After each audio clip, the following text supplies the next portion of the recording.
Hello friends, welcome to episode 6 of Planescape Torment. Alright, so we are back here in the alley of the Angles, was it? And we have agreed to kill the leader of the Raffen Shivs over there. I'm not sure if that's something we should try and do right now, though, because our party at the moment are just still just 2 people. So I think I will try to get through this alley if I can do it to someplace else, because as far as I understand, it's supposed to be like a passage to a different sort of place, although I'm kind of failing to find where exactly I'm supposed to go. Oh, there we go. This seems like a place I can go. I paid for passage. I actually paid dues to both of the gangs, so they shouldn't be bothering me, hopefully. Oh, this is Rotten William. Interesting. Well, I guess I could talk to him first, since I'm already here. Because this is a good opportunity to do that, since we paid our dues. So let's do that. You see a hard-edged man. His face is sharp and confident, yet somehow seems diffused. His eyes are clear and cruel. He seems both indolent and poised. And he holds a knife in his calloused hands. So, another visitor for Rotten William. Speak your mind, traveler. Make it good and perhaps we'll let you go. So yeah, we have the opportunity to tell him that Crystal wants him dead. Which, I suppose would win me some favors with him. Then again, he probably knows already. Like, they are clearly rivals. Let's say I'm looking for a journal. I don't have the opportunity to ask him about his gang, like I did with Crystal, so let's ask about the journal. A journal, eh? Not a diary, not a ledger, a journal specifically. He pauses for a moment, and then as you are about to reply, he says, like as not it went to warm our fires if it came through here. Ain't seen it. Okay, well, I don't really think I need to talk to him about anything else. I'll just say I'm passing through and hopefully he will let us go. I'm passing through. Just passing through, aye? That's a pity. No one passes through here without paying a price of some sort. I already paid that price. Ah, shit. He laughs and holds up a hand. Not so fast, friend. That ain't the price I'm speaking of. This is something else entirely. See, there's a Burke running a rival gang on the other side of this alley, and I'd like you to write her into the dead book. In blood. Her name's Crystal. Right, so this is basically opposite of the quest that we got from her. And we have to choose here. I mean, we realistically want to choose one of these here, because doing so will make it so that we can pass freely through this place, right? And just generally win someone's favor. What's in it for me? Didn't I just tell you we'd talk about it when you were done with the slaughter? I meant what I said, Burke. Now will you do it or won't you? Sure. I'll do it, because if I say no, he's probably gonna try and kill me. So that I can't really tell her about what he just asked me to do. So sure, I'll do it. Brilliant. Come back when you're done then, and be sure you're done. I don't want no whining about how you couldn't. You've made a deal and we'll stick with it. Don't worry about it. Right, that was a shorter encounter than I expected, honestly. So, yeah, we will take on these guys once we're more equipped to do so. Let's explore this place for a bit longer, though. This is where we came from. Yeah, this is like the icon that we can go there. But I don't know. I was kind of hoping that this would be like a passage to another place. I mean, I can't really. Okay, I can't go there apparently.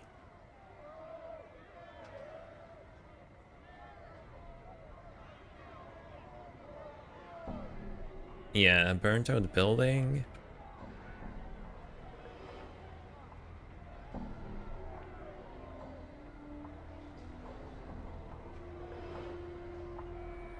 I don't know about this. Well, I guess we'll back out for now. Am I missing something? Is there like a local map or something? Yeah, so we have to the northeastern portion of the Hive. And then there's got to be something over here. It's suspiciously empty, isn't it? Hang on, what do these say? Burnt building, tent, ruined cathedral. Yeah, so these are buildings I can enter. But I don't know, man. What am I gonna do here? If I back out now, I suspect that I will have to pay my dues again the next time I come around here.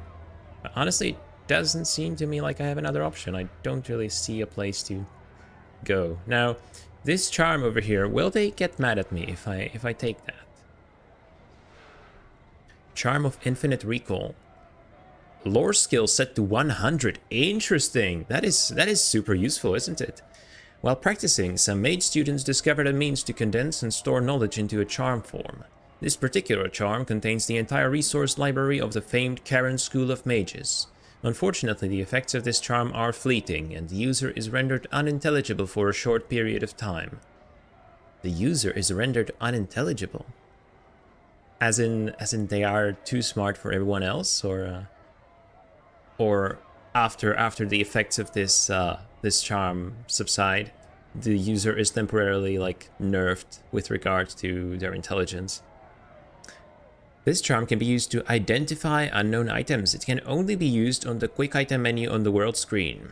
After the charm is used, the user must then enter their inventory screen and right-click or examine each item they want to identify. The charm will only allow the user to identify objects that are in his possession. Items in other characters' inventories cannot be identified. The effects of this charm are temporary and must be used quickly. Now, I'm really not sure if I can take it. I don't want to get into these guys' bad graces, and I don't necessarily need this right now, so I'll just make mental note of it being there, and come back once I've dealt with Rotten William over there. All right, let's go back to the Hive. Right. That's right. Now we have these Hive thugs. We have these harlots, which are pretty much everywhere in this place.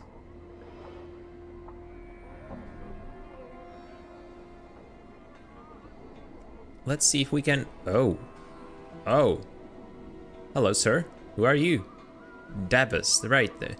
Dabuses. Who were they again? Let's talk to this one. You see a tall creature with a shock of white hair. Its skin has a greenish cast and a pair of goat horns protrudes from its forehead. It is dressed in long flowing robes and appears to be floating slightly above the ground. How cool is that? Greetings! The creature turns to face you and a series of symbols appears around its head. The symbols have a slight glow about them and they just hover there. Oh, for the power's sake, piking Dabus. What's wrong, Mort?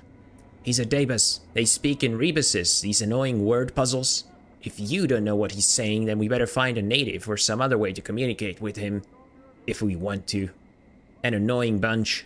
My bet, they can speak, they just would rather piss everyone else off by trying to puzzle out what they're saying.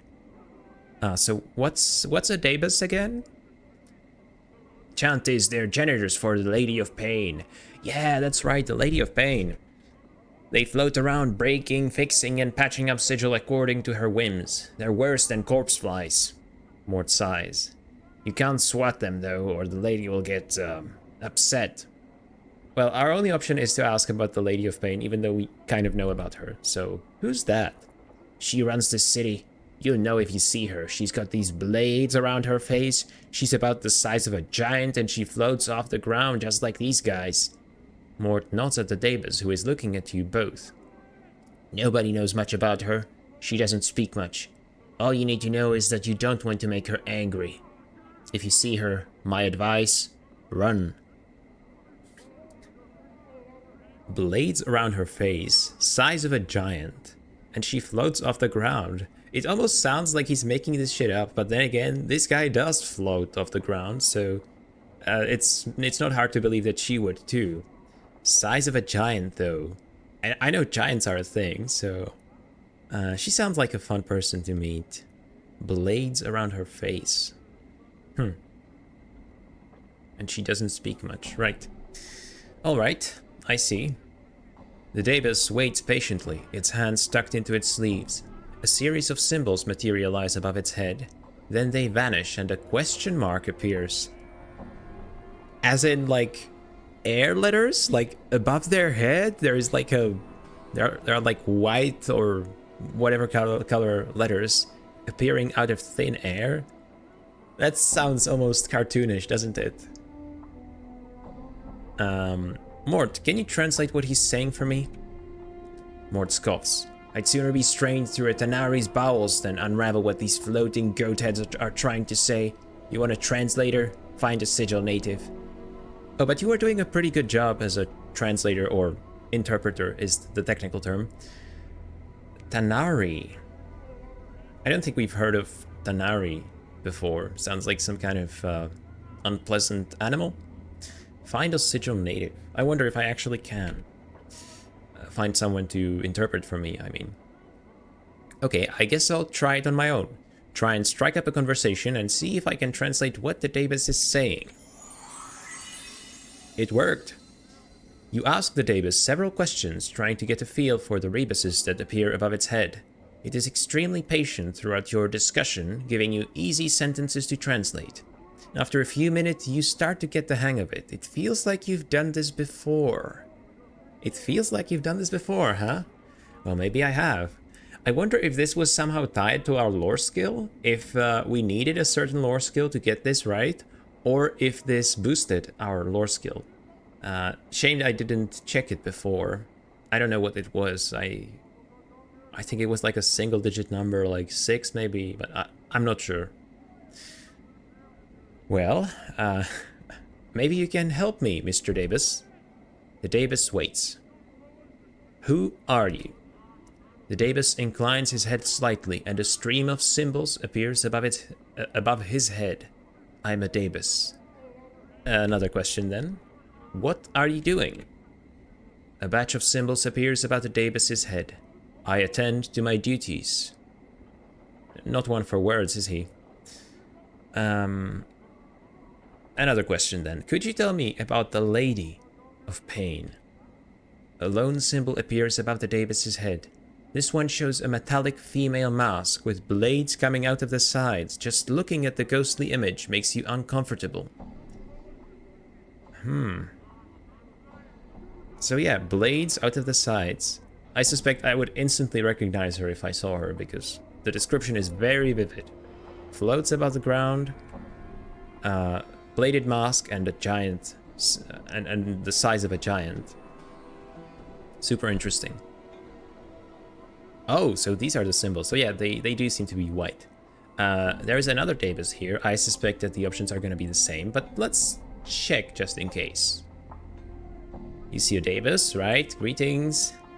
Oh, come on, we've been through this already. Yeah, okay, I can do the, I have some questions for you, and then yeah, everything else is the same. Okay, so that's how it is with them. Now, let's see if I can start exploring this location, because I know I was looking for Ferret, but I'm not sure if there's any sort of hurry. So let's just start exploring these buildings. By the way, where is Ferret though? So yeah, this is the quest that we did, or we started. We have to find Craddock for Bayan, an overseer in a marketplace somewhere in the Hive. Giant, stern-looking man. Lots of those around. Most of them are named thugs, though. And find Ferret.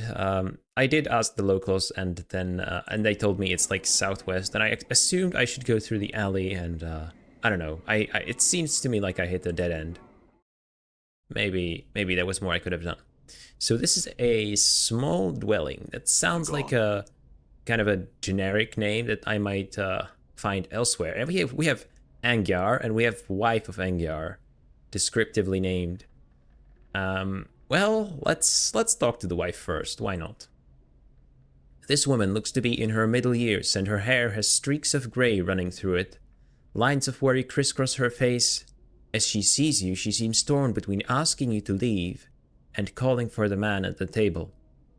Yikes, I don't know, I guess I'll talk to her still, but she clearly doesn't want to talk to me. Greetings, good woman. You'd best leave, for I call me husband. He won't take kindly to you having barged your way into our home. Wow. Option 2 is crazy. If you were going to call him, you would have done so already. I have some questions for you. She glances toward her husband, worry in her eyes. I have not the time, stranger. Do not be troubling me with such things. Excuse me, are you all right? Me? She seems surprised. Oh, I. She lowers her voice. You'd best leave. My husband has not been himself of late. You'd best not provoke him with your presence. So I'm getting kind of a subordinate vibe from this lady. It seems like she really is. This seems like a patriarchal household, doesn't it? Even the name Wife of Angyar, she doesn't have a name. She's just called by her husband's name. So this seems kind of a not so feminist society, let's say. And she clearly doesn't seem to have a lot of agency on her own outside of asking her husband to do stuff for her. And she seems afraid of him, right? You'd best not provoke him with your presence. Well, I don't know. I gotta pry. What's wrong with him? He's been out of sorts of late. A touch of the cough, maybe? She gives an unconvincing half shrug. Okay, but what's really wrong with him? I think he's done something he regrets. Her worried expression melts into despair. I think he signed one of the dead contracts. I cannot imagine what possessed him to do such a foolish thing. Dead contracts. The dead, the dustmen, have contracts that give them the right to someone's body after they die. I see, yeah, I know this. Can you tell me anything more about what they do with the body? They animate it with their black magics, turn it into one of the walking dead, make it a worker till... She looks at her husband helplessly. Till it rots away. Okay, maybe I was misreading the vibe. Maybe she's just genuinely worried about her husband and not afraid of him. Well, I honestly kind of want to ask both. Why did your husband sign such a thing? He may have been goat eager to bring home some more jink than custom. He's prideful, but I think he's hurt himself more by doing so. Can this contract be undone? She looks at you, surprised, then sighs. I've tried. I've spoken to the dustman he did the signing with, but he's cold and chill like all the dusties. He even lectured me on me husband, as if I had no right to try and help him. Her lips become a tight, thin line, as if picturing the dustman's face. He was cold, cruel, he was. Okay, I think I completely misread the vibe, actually. Yeah, this lady sounds like kind of a champ. She's really trying to help her husband here. Let me see what I can do. Who was this dustman your husband signed the contract with? The dusty calls himself Gravesend. I know not his first name. He has a table at the Dustman bar in the Hive. Gathering Dust, I believe the place is named. You can most like find him there, trying to get more people to sign his contracts. I will seek him out then. Where is this bar? Updated my journal. Head out to the street outside, go to the memorial stone, then head south and west from there. Again, south and west. She taps her finger against her chin. You should run right into it. There's one of them. Her face wrinkles in disgust. Walking corpses out front. Very well, I will see what I can do. I won't turn away such a friendly gesture.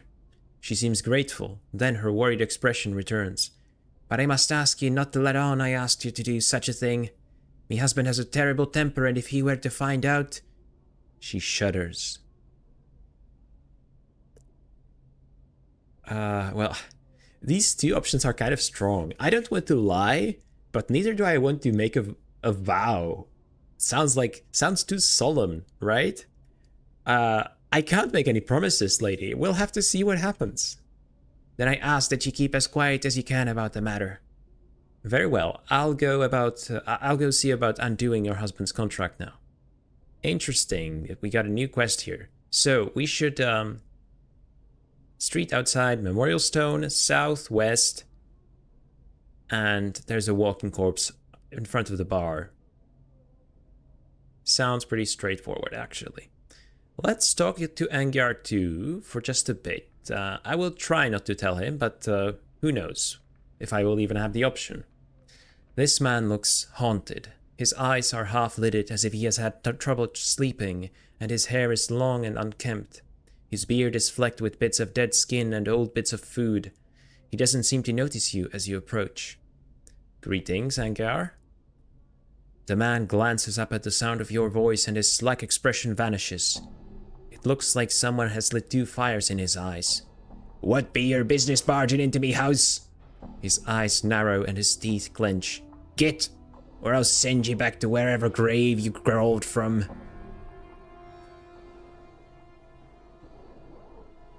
Calm yourself, I had some questions. The man's face turns blood red and he begins shouting, Are you daft? With a snarl he spits at your feet. You filthy, scar-ridden dog. Off with you, or even the powers won't be able to save your hide. Farewell then. The man throws a parting shot at your back. You'd best never cross my door again, you red stinking bastard. I will leave without another word. So, do I really want to help this guy? He's being kind of an ass, but I'll cut him some slack. I mean, he's in a difficult situation, so... And his wife asked me so nicely to help him that I can't just really refuse her. Even though I didn't vow to do anything, I feel a certain sense of duty to help her now that I am probably the only other person in the world who knows of her troubles. And we are getting attacked, apparently, by thugs. So this can happen on the street, apparently. Okay, so is it because it's nighttime, or could this happen... Oh, he's running away. Could this happen during daytime, too? Okay, so the streets aren't safe. This looks like the memorial. And then I should go southwest. And apparently I should stay away from these thugs who seem to be everywhere, because... Yeah, they, Can I go into this place? It doesn't look like I can. Because they seem kind of eager to threaten me.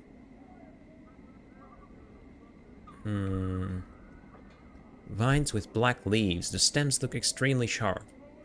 I love the regeneration that our character has. This is an elderly hive dweller. Maybe they will tell us something new. If we can catch up to them, that is. Ah, so this is like an open sort of building. Could this be the memorial? I'm honestly not sure now.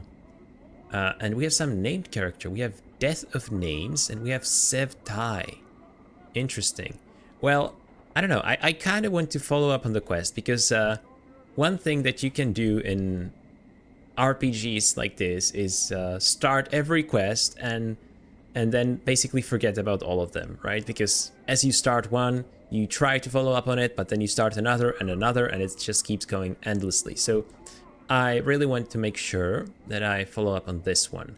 This looks like the undead that the wife of Angyar was complaining about. So let's talk to the post. Okay, the post is post. Does it mean like someone who stands in front of a place watching for stuff, like a lookout or something like that? I think there's a meaning like that somewhere, buried in my brain somewhere. But anyway, this filthy-looking corpse is in sad shape. Its shoulders are slumped, and one of its legs is broken, causing it to lean to one side. Stains cover it from head to toe. Judging from the smell and the texture, the stains run from rotten fruit to mud and bird droppings. To add to the indignity, graffiti has been carved into its body, and several notices have been nailed into its chest, back, and head. God, some of the images in this game are just disgusting. A filthy corpse with all sorts of nonsense over them. Just, wow. Examine the corpse. Should I make a snarky comment here? I thought I was in a bad shape. Don't all those nails hurt or something? The corpse makes no response. Right. But I'm sure Mort appreciated my witticism. Examine the corpse. Despite the many stitches, the corpse's rotting skin is peeling in several places, revealing long stretches of muscle and bone. You'd guess that the zombie is frequently used as target practice. The fruit and mud stains aside, some of the tears in the skin still have rocks and bits of glass lodged in them. One wicked-looking cobblestone is still embedded in the side of its head. Okay, examine the graffiti and notices. A number of the leaflets have been ruined by rain, but some of them are still legible. One tacked to its back is from something called the Office of Vermin and Disease Control. Didn't we hear about this already? The one on his forehead looks like a bill of fare for a restaurant. One on his chest looks like an official notice, and another appears to be some sort of want ad. Wow, okay. Lots of things to read here. First, examine the graffiti. The graffiti runs from obscenities about the dustmen to slogans glorifying what appear to be local gangs. One piece of graffiti catches your eyes. Someone has carved the name Farad on the corpse's left arm, then slashed an X across it. Sounds like someone doesn't like Farad. Examine the other notices. Yes, this is the leaflets. Okay, let's look at the post for Office of Vermin and Disease Control. To those Hive citizens wishing gainful employ with the most honorable and generous sigil government, inquire forthwith at Office of Vermin and Disease Control to help stem plague of brain rats. Bounties paid. Copper given for each rat tail brought. Tails must be genuine and from rat only. No cat, dog, or fintail accepted. What the fuck is the accent that I'm doing? Office several streets south and west of Mortai Gate in Lower Hive. Ask for official inspector in charge, the respected Phineas D. Lord. The 39th? The 39th? Really? Have there been so many Phineas D. Lords? Sounds like a popular name around these parts. Examine the other notices. Examine the bill of fare, which I have no idea what that means. Someone has posted a bill of fare for the Gathering Dust Bar, but the bill of fare cannot be read as the words Smoldering Corpse Bar have been scrolled in charcoal over the bill. Yeah, so these are the two big bars that we've heard of around this place. I can ask, presumably Mort, about the Smoldering Corpse Bar? No, I'm asking the zombie. That's kind of pointless. The zombie immediately jerks its left arm upwards and points far to the southeast. Really? A moment later, the arm falls back to its side with a thump. Oh, so that's why he's called the Post. He's literally like a post that you post your notices on, and it's also a post because it can give you directions like a signpost. I get it now. Okay, that's good.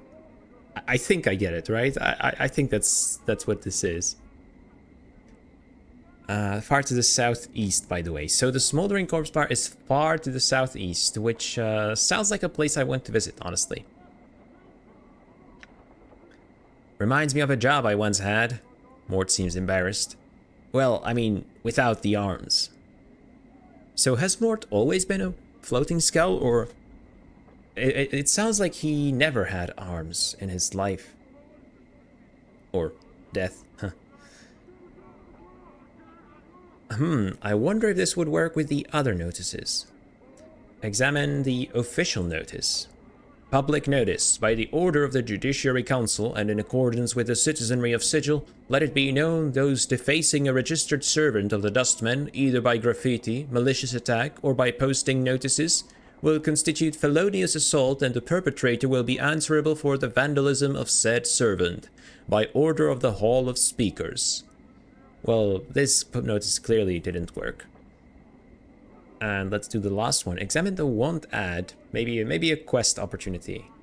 Wanted. Able-bodied person willing to investigate a matter of the utmost importance to the Dustman cause. Will offer suitable compensation upon successful completion of said task. Interested parties inquire with Initiate Norochj, Gathering Dust Bar. I can ask about Gathering Dust Bar too, that's good. Suitable compensation sounds interesting, so we should definitely check that out. Gathering Dust Bar. The zombie immediately jerks its left arm upwards and points west to the building before you. This one? A moment later, the arm falls back to its side with a thump. I have examined the corpse, right? But I have not pried out the cobblestone in the side of its head, so let's do that now. 250 experience. You grab a hold of the cobblestone and pull it out of the corpse's head. Traces of brain matter and rotting flesh slowly drip from it. It looks like whatever was in its head turned to ooze long ago. Okay, what am I gonna do with the cobblestone? Let's leave the corpse in peace for now and see my inventory. So I have a cobblestone. This is a polished cobblestone that was lodged in the zombie's skull. It still has traces of brain matter dripping from it. Lovely. What are we going to do with it though? It doesn't even seem to be a weapon and it doesn't have any sort of damage. Alright, so this looks like the Gathering Dust Bar, so yeah, so let's go there. Alright, Chief, what are we doing in here? you stranger speak with me for a moment. So someone immediately wants to speak to us. Hopefully not because we look dead. Where are we? Oh, okay, I'm over there. I was like, where am I? Wow, we have a lot of characters. We have Norochj, who is the one who posted the notice. We have Mortai Gravesend, Seer the Skeptic, Awaiting Death, just to name a few. Okay, let's maybe go from below above. Let's do it this way. Awaiting death. Before you is a young dustman with stubble on his chin and dark circles beneath his eyes. He is staring at the wall with a somber expression. Greetings. The dustman doesn't look up. He stares straight ahead as if he is seeing something several leagues beyond the walls of the bar. Can I ask you some questions, sir? The dustman doesn't respond. He keeps staring into the distance. I get it. He's just awaiting his death. Not doing anything. Alrighty then. Mort hisses at you. Let's go, Chief. This dusty might as well be fertilizer. Fair enough. Let's get out of here. That was a brief encounter, I was gonna say, but maybe not. As you turn to leave, the dustman suddenly speaks, his voice barely a murmur. You have to strain to hear the words. You think he said something about wanting to die. What did you say? The boy's expression does not flicker. Do you want to die? Wow. What a question. Imagine walking up to someone you don't know and asking them, do you want to die? That's quite the conversation starter, isn't it?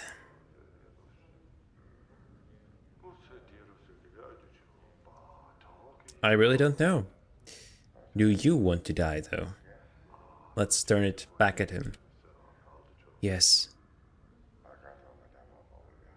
Why do you want to die? This existence is a mockery of life. I do not wish to continue the charade any longer. His face wrinkles in disgust. Why would anyone wish to remain in this foul city in the center of a multiverse that feeds on pain and hatred? Death is silent, comforting. Honestly, it doesn't surprise me that a member of a faction obsessed with dead and the undead would come to a conclusion like this. Foul city in the center of a multiverse that feeds on pain and hatred. That's a bleak analysis of the world. That would make you want to kill yourself.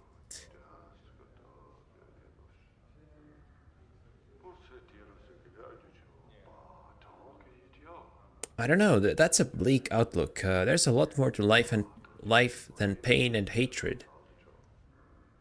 This is living. He bares his teeth and his hands clench.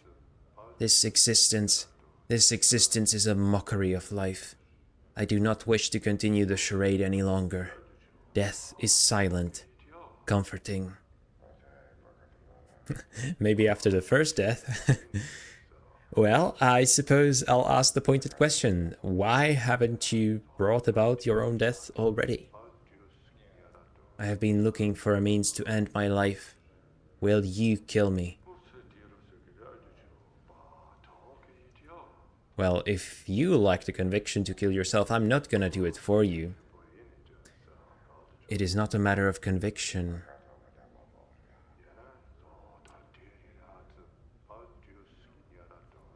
It is. If you had truly wished to die, you would have found a means to do so already. I'm not sure I want to say farewell right now. Why am I playing therapist to this guy again? Okay, let's go with the first option. I ask you again, what is it about living that drives you to hate it? Same thing he said before. Surely living can't be as bad as you make it out to be.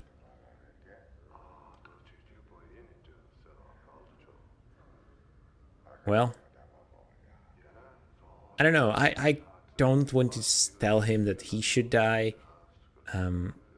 Maybe I'll reference my own situation. He said death is silent and comforting, so I'll say, well, maybe after the first one, it is. The dustman blinks, then sneers. The first death? What, were you resurrected?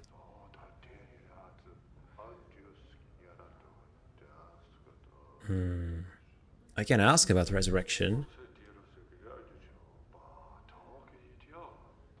Apologies for getting so pensive with this guy, but this is a heavy subject, and he's. I'm really trying to think this through. Like, what should I tell him to sort of extract some information out of him, and at the same time convince him that life is worth living.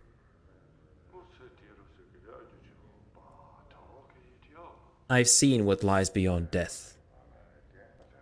The boy stares at you. You are speaking truthfully. He looks at you in amazement. What is there? What did you see? Oh wow, the truth is super elaborate. I lay on an island adrift upon an ocean of great darkness. The island was formed of shadowed stones, but the stones were not stones, for they murmured and whispered to me in a speech I could not understand. There is no silence there, no comfort, and the chill burrows beneath the flesh and sinks into the bone.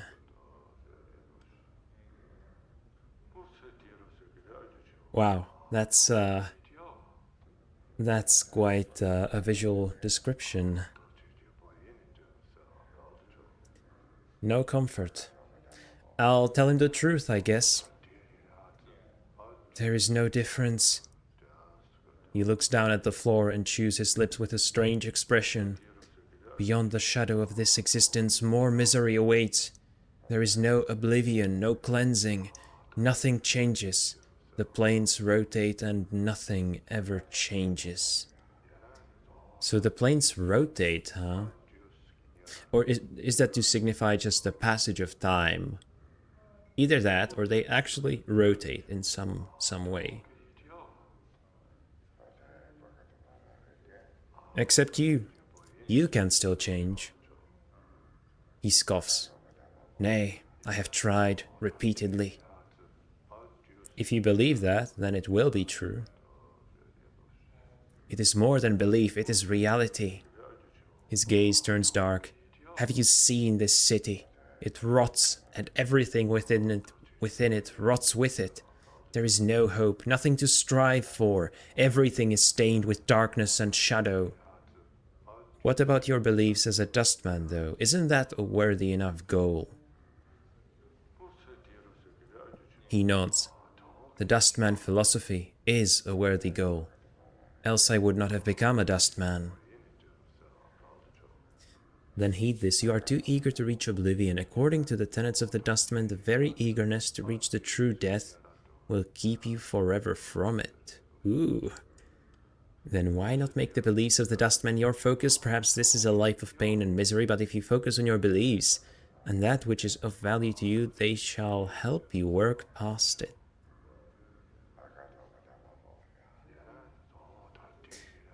I don't know enough about the beliefs of Dustman to know if I should recommend him to wholeheartedly make them his focus. I'll just say the first thing. According to the tenets of the Dustman, the very eagerness to reach the true death will keep you forever from it. Obviously. He snarls. You sound like one of the factors. They never cease lecturing me. They are correct to do so. They have only your wish to die at heart. If you wish to reach the true death, you must come to terms with this life first, no matter how painful it seems to you. It is an opportunity, and you are still young. Perhaps seeing more of this life will calm your eagerness for death. Wow. That is really cool life advice, honestly, in this little video game. You must come to terms with this life first, no matter how painful it seems to you.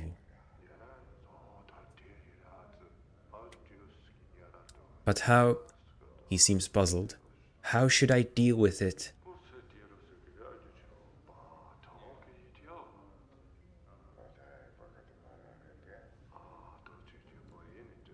Simply try to live as best as you can. Use this life, no matter how painful, as an opportunity. You are young. Perhaps seeing more of this life will kill your eagerness for death. Honestly, sounds pretty plausible to me. The boy falls silent, thinking. Eventually he turns back up to you. Your words carry weight, sir, and a fresh perspective. I will do as you have said. That is all I ask. Live, grow old, and learn. Farewell. Wow, I have just changed this guy's entire life completely. Just by talking to him in a bar. That was really cool though. I'll see if I can check up on him later.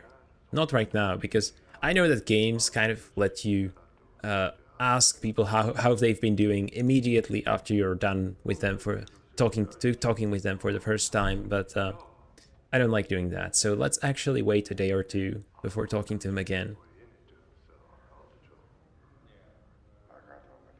Wow, though. I can see what people were saying about the philosophical questions and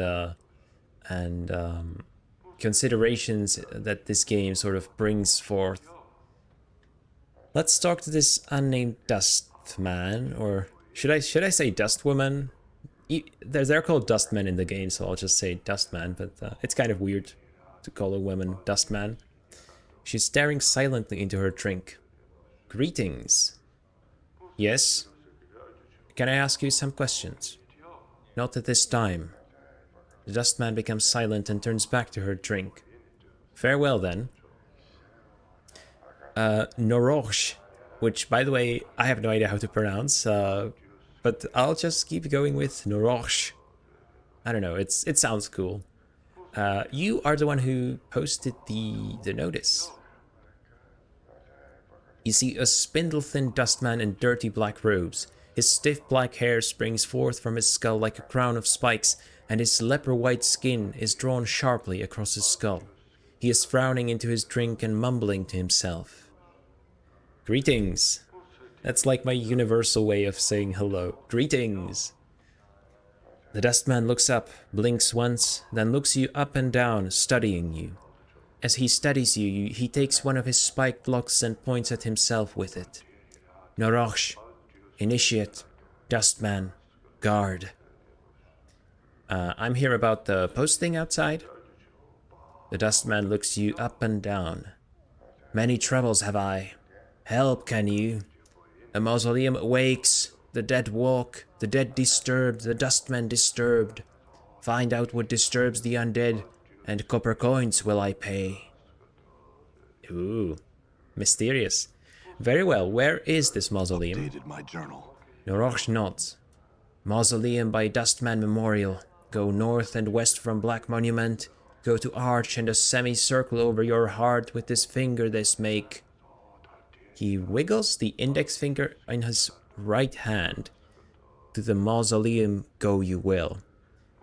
Go to Arch and a semicircle over your heart with this finger this make? Like this?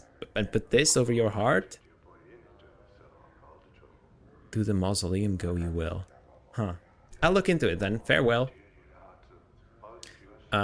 Honestly, I know what I said about picking up too many quests at once, and I still talked to this guy. I shouldn't have. What I really wanted to do here was... wait, was there a quest that I was supposed to do here? Yes, right? Mortai Gravesend within the Gathering Dust Bar. That's who I'm hoping to talk to at this moment.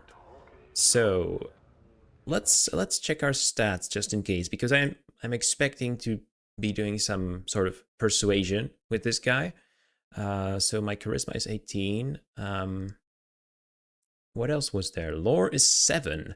I think my lore was 6. So maybe the fact that I deciphered the symbols made it go up. Could be. Hello, Mortai. This tiny, wizened... Is it wizened or wizened? I never know. This tiny, wizened man is dwarfed by his huge dustman robes. They look as if they were chosen to cloak his small stature. Although he looks to be in his late 90s, this man is extremely energetic. He fidgets continuously and his eyes dart around the bar like a bird's. Greetings. The man's eyes gleam as he takes your measure and he gives a slight nod in greeting. Hail and well met, traveler. You look like one who is just getting their sigil legs about them. He trails off. Pardon me, have we met before? Your face seems familiar somehow. Possibly. Are you certain it was me? Maybe I was mistaken. Mortai shakes his head.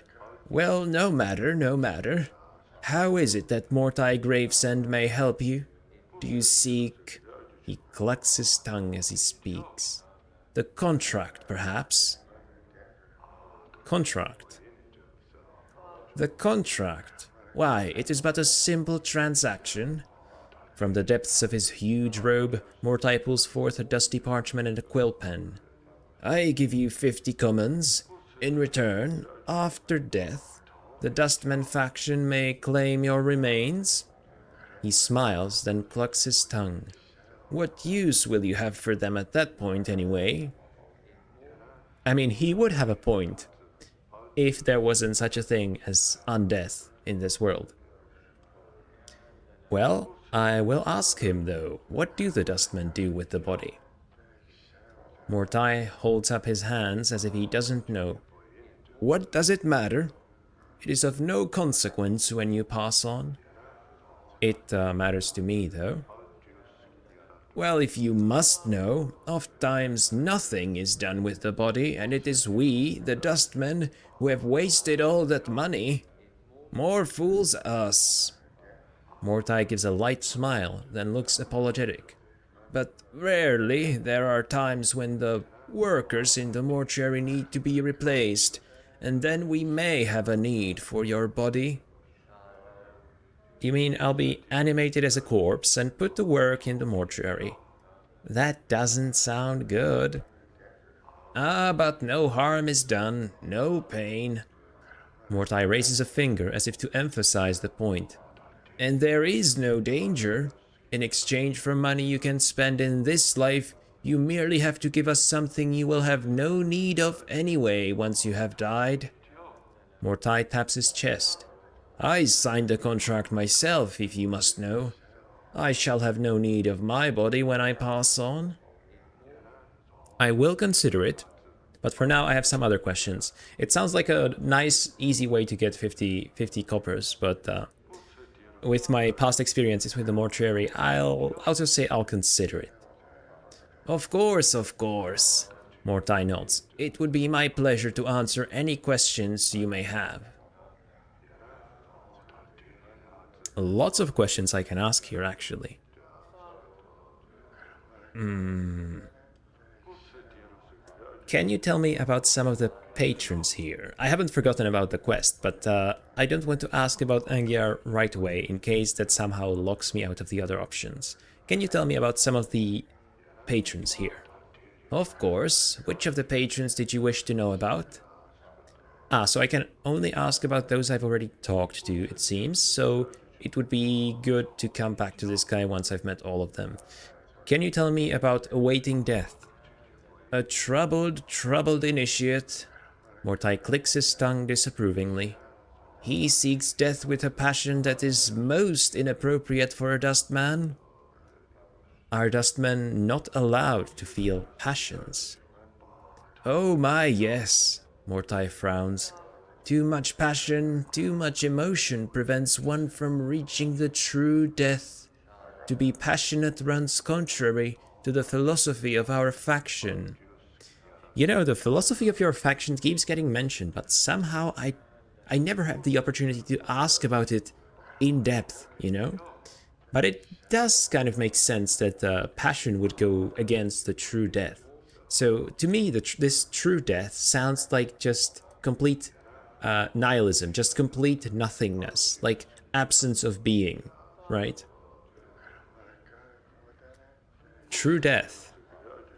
The true death is the state of peaceful oblivion all dustmen aspire to and help all others reach. He clucks disapprovingly. Anything that ties a soul to this life is shunned by our faction, whether these ties are possessions or emotions. You see, passions act as an anchor on the soul, preventing it from reaching the true death. Very bad, very bad. So it's kind of a stoicism compared with nihilism. I had some other questions. Have you seen a journal recently? I'm missing mine. Mortai shakes his head. I know nothing about a journal, he smiles. I deal with documentation of a much different sort. Yeah, you mentioned that before. I have some other questions. I'm searching for a man named Farrod. Have you seen him? Mortai frowns. He's one of those collectors, isn't he? I know little of him. I think Initiate Emmerich mentioned him in passing. Mortai glances around. Emmerich should be around here in the bar somewhere. He can usually be found in the far corner at the head table, I believe. Ah, that's right, we heard about Emmerich. Okay. Sounds like we'll get to meet him quite soon. And finally, I'm going to ask you about Angyar. Are you the one who signed the debt contract with him? Mortai frowns. He looks puzzled. Mayhap. He thinks for a moment. I do not recall the name, however. I would like to settle that contract. That means paying, doesn't it? Do you have that contract with you? Mortai frowns, then looks into the folds of his robes. I do not normally keep the documents with me, but it may be that... Mortai pulls forth a sheaf of papers from within his robes and begins leafing through documents. No, I don't have it on me. Would you like me to fetch it from one of the back rooms? Not exactly. I would like to cancel the contract. So it sounds like I have the option to ask him whether he has it and ask him to fetch it and then sort of either kill him and take it away from him or maybe pickpocket him or something like that. Or I can go about it the good guy way and just pay for him to cancel the contract. But maybe I could also persuade him to cancel it for free, which would obviously be the best outcome for all of us. Well, not him, but for me and Angyar and his wife. So I'll be... I mean... I wouldn't try to deceive him in any way. I'll just say I would like to cancel the contract. Mortai looks wary. I'm afraid that is impossible. The contract is signed, settled, and binding. Ooh. So, the contract is tearing the man's life apart, but also I can add, it is causing him distress. It is possible that he may not even be able to approach the true death. I think that I have this option only because I asked him about true death. Either because of that or because of my lore knowledge. So that's the smart thing to say. Let's see our other options. Is there any other way, or is there any way I might be able to settle the contract? Probably money, right? Or some sort of quest. Bluff? I suggest okay, bluff, truth. I'll butcher you. Let's do number 2, right? With this contract, he may not even be able to approach the true death. Mortai chews it over for a moment. It looks like you've negotiated him into a corner. I cannot. It is a matter of law, my friend. Besides, the burden lies upon the signer to overcome his own feelings in order to reach the true death. I cannot... So, what you're saying is that you'll deny him the true death for the sake of a piece of parchment. Mortai sighs and holds up his hands as if to placate you. Look, it is not how you are making it out to be. You obviously hold the philosophy of the Dustman in contempt to damn a man's soul over a piece of paper. Do other members of your faction know of your conduct in this regard? If not, they soon will. By the way, something I love about persuasion in this game, it's not just choosing the one right option. It's about choosing multiple options. It's about persuading him repeatedly. Because, come on, in real life, you can never persuade someone with just one sort of argument, one sentence, right? So I think this game simulates like real persuasion super well, from what I'm seeing here. Do other members of your faction know of your conduct in this regard? If not, they soon will. Mortai glares at you for a moment, opens his mouth, closes it, then opens it. By the 9 hells, wait here. He drops his voice to a whisper. And keep your bone box latched. He gives an angry scowl and stomps off. I hope he's not gonna come back with like 10 thugs. 500 XP, baby. A few seconds later, he returns. He is holding a dusty piece of parchment, which he gives to you. Here, he sniffs disdainfully. All for a man's peace of mind. Now begone and nettle me with your preachings no longer. I will leave, for now. Farewell, Mortai. Well, that worked out very well, didn't it? Should I come back to Angyar and his wife and break the good news to them? Yes, but first let's read it, if I can. Okay, this crisp parchment has a musty smell about it, like it has been stored in an attic for too long. From what you can make out from the tiny cramped writing, this document seems to be a contract between 2 parties, the Dustman faction and a man named Angyar, in exchange for 30 copper pieces. Hang on, was it 30? I'm pretty sure someone said 50, right? In exchange for 30 copper pieces, Angyar has signed away the rights to his corpse to the Dustmen, presumably so that they can use him as a worker in the mortuary. Okay, I will definitely come back to this bar as soon as I've handed over the contract. But first, let's go to Angyar's wife. It's not that far, right? It's this house, I believe. Let's avoid the thugs.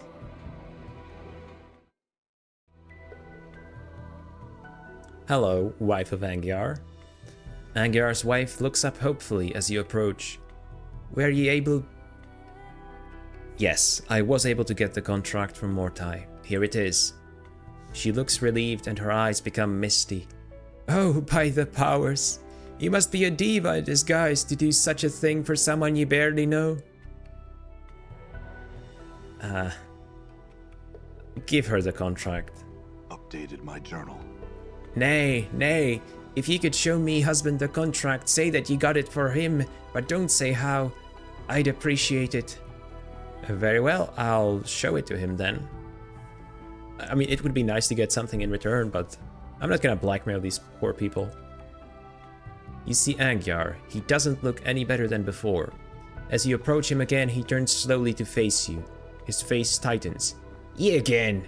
Didn't you hear me the first time, you pox-ridden dog? Get out of me house, or so help the powers I'll carve you where you stand.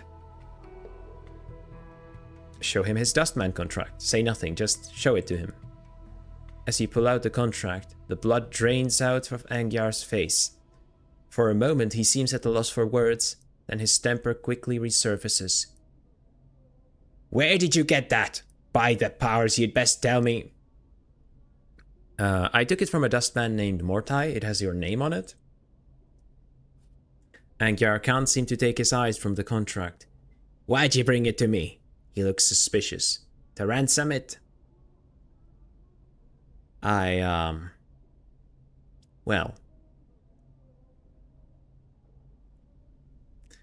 I don't know. I kind of wanted to be the good guy here, but maybe it wouldn't be so bad to get paid for this. You know what? I expect you to pay back for it. I ransomed me life to one man already, and I'm not about to do it again, especially to a walking dead man, he snarls. Get out of me home, or I'll see you dead twice. Very well, I'll just keep this contract close to me, just so you know it's still out there and still due when you die. Farewell, Angyar. And, I've made an enemy out of him, and then, oh no, this is not... okay, we accidentally killed Angyar's wife.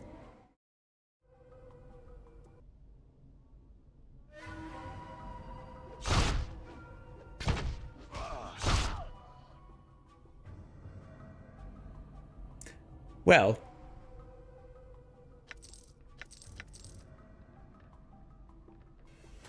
I got greedy, didn't I? And this was not quite the ending to the quest that I was expecting. I mean, I certainly wasn't expecting to have to fight the wife.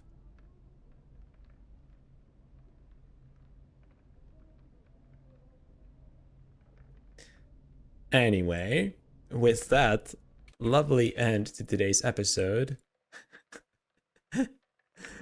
Oh god, what have I done? Well, with that lovely end to today's episode, thank you for joining me, and I'll see you in episode 7. Bye.